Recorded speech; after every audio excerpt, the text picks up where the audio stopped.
Hopefully you'll never have to see your airbags in action, but this morning we're getting more information about how to make sure they actually work and how they're maintained. Our auto guy is here, Brian Bowersock from West Escondido Auto, this morning to let us know what to look for. Absolutely. Good morning. Good morning. Thank you so much for being here. So what do we look for? I mean, we just all assume, I think, when you get in your car, your airbag's going to work. Correct. It's really important there's an airbag or an SRS light on every vehicle.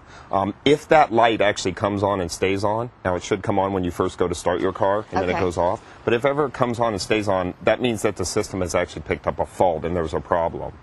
So is it like your oil, like, okay, there's a problem, so you should have it checked, but your car, the oil and all that's still going to be working fine? Well, what you have to keep in mind is that once an SRS or an airbag light is on, the whole system defaults and will not work. So it's completely shut down? Completely shut down. If you're in an accident, none of the airbags will deploy whatsoever. So your safety is definitely in jeopardy if you are in an accident? Absolutely, absolutely. The system, the way it was designed, it will not work at all.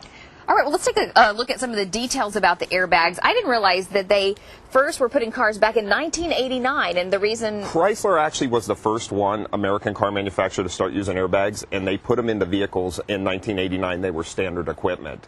By 1990, the federal motor safety standards required passive restraints, which included the shoulder belt and several other things, and airbags started to become a big thing with American auto manufacturers. But pretty quickly after they were required to be installed, it was clear that they were saving lives. Absolutely saving lives. There was a accident on the East Coast, the first one where two vehicles had airbags hit head on and both drivers walked away from it. So they have proved that airbags do save lives. But for them to work, you have to know that they are functioning. So if that fault light is on, they are not going to work. You need to take it in right away and get it checked. Correct, yes. And also we need to make it very clear that on airbag systems, it's not something somebody should work on that's not qualified.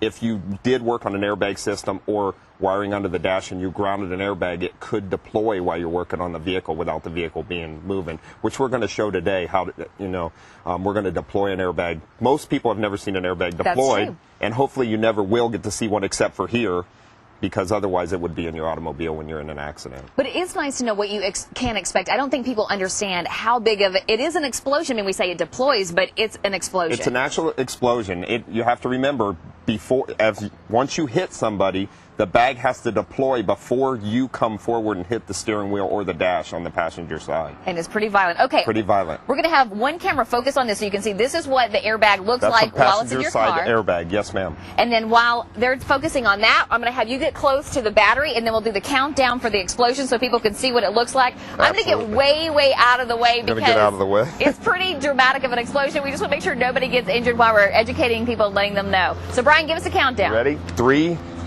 2, 1. Oh! Wow, that is really quite an explosion. Yes, it is. And that's going to be right in your face? Right in your face. And you can see how fast the airbag actually comes out to prevent you from hitting the dash of the car. So, again, the most important thing, though, is if people realize there's a problem, don't fix it yourself. That's correct. That's correct. And all airbag wiring is coated in yellow under the dash, so you should never attach anything to any of the airbag wiring system. All right, great information, and really a safety issue for people to know. That's what's going to be flying out of your dash if you are in an accident. That's correct. Thanks very much, Brian. No if you problem. have a question for Brian, you can also log on to our website at fox6.com, and you'll find the area there where you can drop him a question. You also can find some more information about the airbags there if you'd like to take a look at our website. And so, well, we'll see you right back.